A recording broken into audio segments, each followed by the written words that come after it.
Hello and welcome back to the Sports Daily Early Look as we forecast forward to Saturday in the feature race. There's just one this weekend at Ascot. It's the McMahon Belgravia Stakes. Over the 1,200 metres, 4 3-year-olds. It's assembled a cracking field. I'm Taylor Courtland and I'm joined by Digby Beacham. Diggers, really looking forward to this one. It's a cracker. It is a cracker upcoming TC, and it's great to see the boys and the girls meet before potentially meeting again in maybe a Placid Arc, but certainly a WA Guineas. But we do get to see the return of last season's champion 2-year-old here in Western Australia, Super Smink, and it must be said, her trial recently down there at Lark Hill was outstanding. And that's an outstanding segue because she's at the top of our Tab Touch market as we record this on Thursday morning at $3.30. $3.60 on the second line of betting. Almighty Class, who was impressive last start. Augment at $4.60, another last start winner. And Ripcord heads the remainder of the field at $7.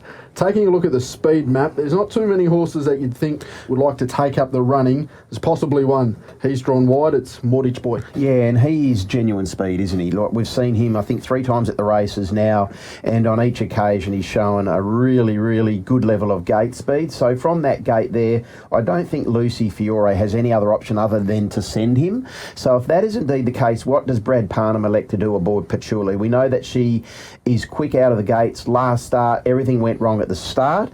She bounded, she was back in traffic, and she didn't see a lot of clear air when she needed to build the momentum. I thought the effort in running fourth was terrific. She's drawn directly outside Mortgage Boy. It wouldn't be a shock if Brad Parnham elected to tag Mortgage Boy over and then perhaps land in the breeze. Absolutely. Almighty Class for Jared Noski, drawn soft, should get a gun run, possibly even 1-1. Super Smink, back of midfield, you'd think from barrier number 6 she'll be able to find her feet and let rip late.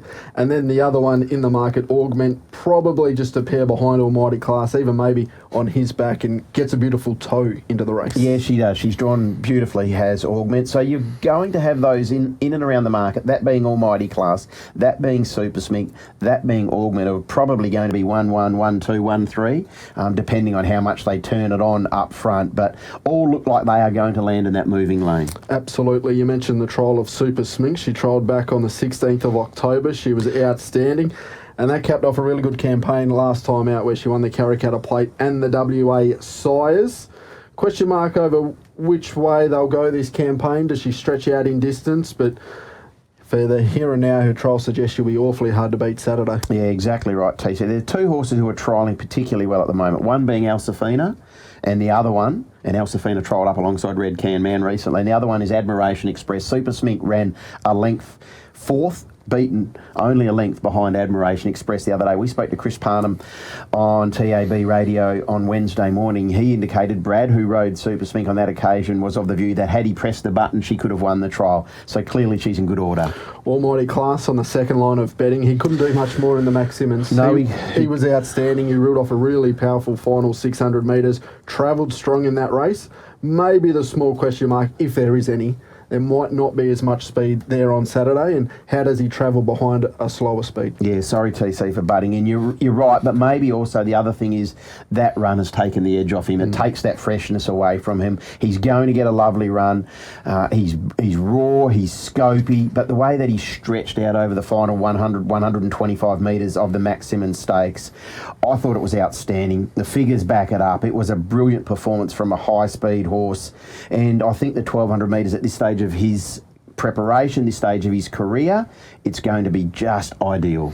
Augment, there was a few question marks over her after a disappointing run at Belmont, but then she announced herself 2 weeks ago, opening day at Ascot. She was back. She was able to stalk a really nice speed and let rip off that.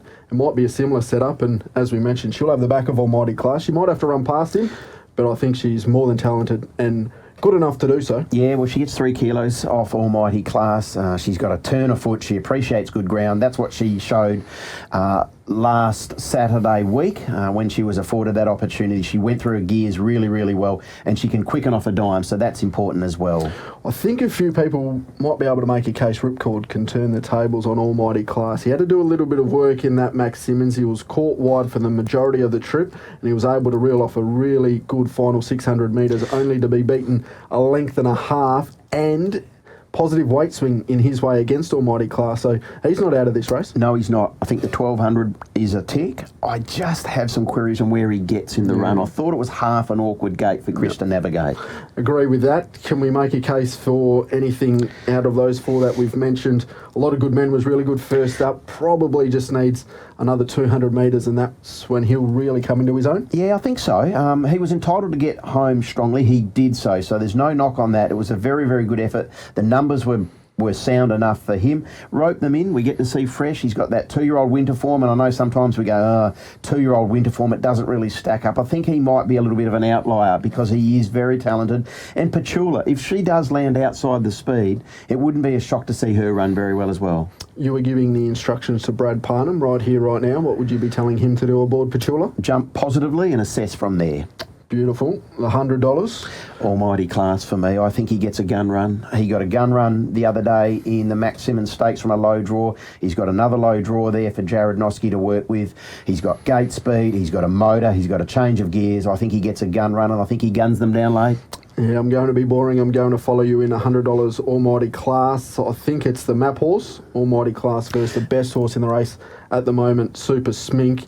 And I think she deserves to have as much hype as Amelia's Jewel did this time last year. I think she's been undersold a little bit, Super Smink, if I could say that. Yeah, no, that's fair enough too. Like she's a star. She's a star. I'd love to see her, as much as you and I are both going to be invested with the Almighty Class. It would be wonderful to see her go there on Saturday and win. And then we go, okay, we have got a headline act on our hands here leading into the Pinnacles. I'll ask you this question, yes or no. Will Almighty Class start favourite on Saturday?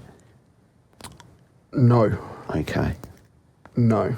I think Super Smink is possibly that good. Yep. I'm hoping, I've obviously backed Almighty Class, hoping she might be just a touch underdone. We'll see the best of her over 1400, second up.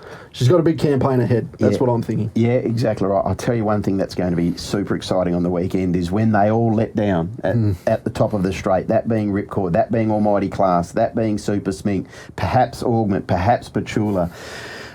A lot of good men. It is. The sparks are going to fly. It's going to be an outstanding race. We're going to learn a lot on Saturday in the Belgravia Stakes. Do the horses stay at the 1200 for the Placid Arc, or do they push onto a 1400 metres of maybe a Faretha or a Burgess Queen? Really looking forward to it. If you're looking to invest, do it with Tab Touch, and as always, do it responsibly. You win some, you lose more. For free and confidential support, call the number on the screen or visit the website.